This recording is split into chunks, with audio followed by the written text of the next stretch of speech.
So one genre that is particularly successful when combined with the fairy tale is the crime story, second only really to romance. And you may wonder why there is such an affinity between these two genres. Well, Gerhard Mueller has an answer for us. Only in tale number 201 do we have a situation where no punishment is meted out. But even here, there is a message about law. Since the mother here in this tale acted with good intentions in abandoning her child, there's a message about justice and punishment wrapped up into that. So the Grimm tales are most decidedly moral in all, but one has punishment as part of their makeup. And that's perhaps because Jakob and Wilhelm both studied law under Friedrich von Savigny, where they learned of a different type of law. It was really this, what's called the Volksgeist, or spirit of the people, that they considered true law. So the Volksgeist concept of, or folk spirit would be the translation there. That concept of law is the idea that people make up the law since they must agree to abide by it. It is a democratic move away from the codified law that was written by elites to protect privilege and maintain order. And remember that codified at the time is associated with the occupying French army under Napoleon. And when we consider crime, however, it is most often the impoverished who must deal with these kinds of offenses and these kinds of punishments.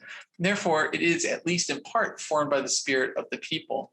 Now, the second concept employed by Mueller is that of the zeitgeist, or the way people think and behave during a certain period. So that if morals and values change, the law reflects the Volksgeist and zeitgeist of that time, and that can be changed over time. Since fairy tales are interpreted as remnants of older, more archaic, sort of medieval stories, the law can be interpreted from the punishments that are handed out in the tales that reflect a zeitgeist or older Volksgeist. While these could be modified through oral telling, they could also just as easily remain because of the vivid, horrific imagery that they provided that made them memorable, especially for children.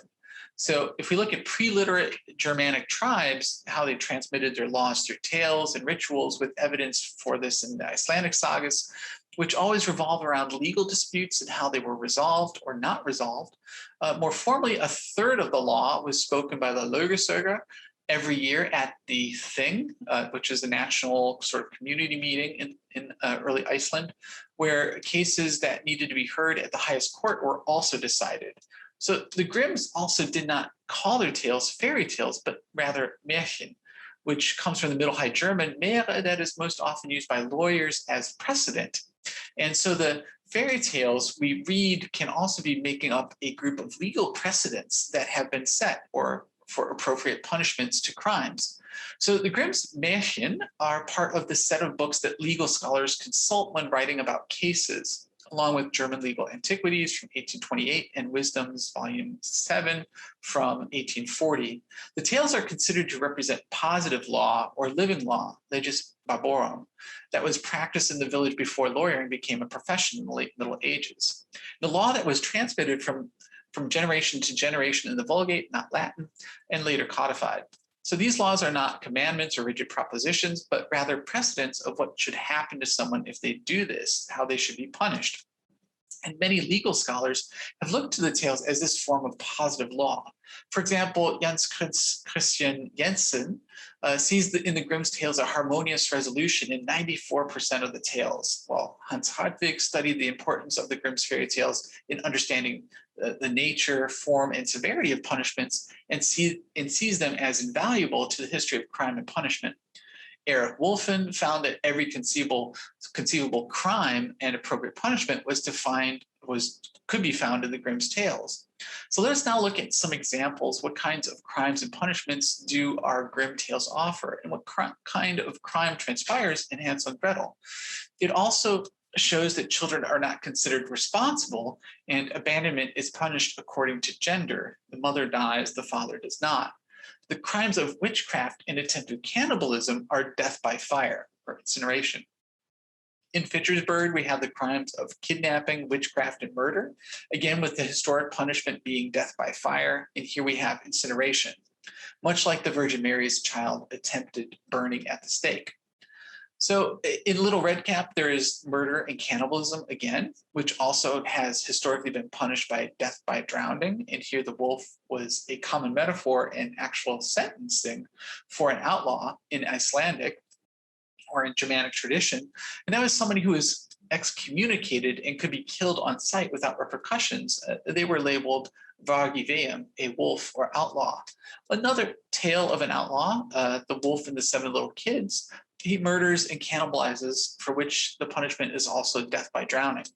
In the juniper tree, there is the historic precedent of stoning a child murderer to death, also causing cannibalism. That there is also a discrepancy made between whether one knowingly, as the guilty conscience of the wife demonstrates, and not knowing and committing a punishable act, which the father, who is seen here to remain innocent, even though he cannibalizes his son.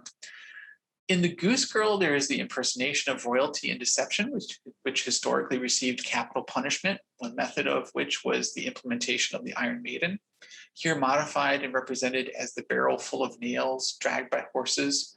In Cinderella, there's both the crime of impersonation and involuntary servitude, punished historically by blinding, as carried out by her loyal birds.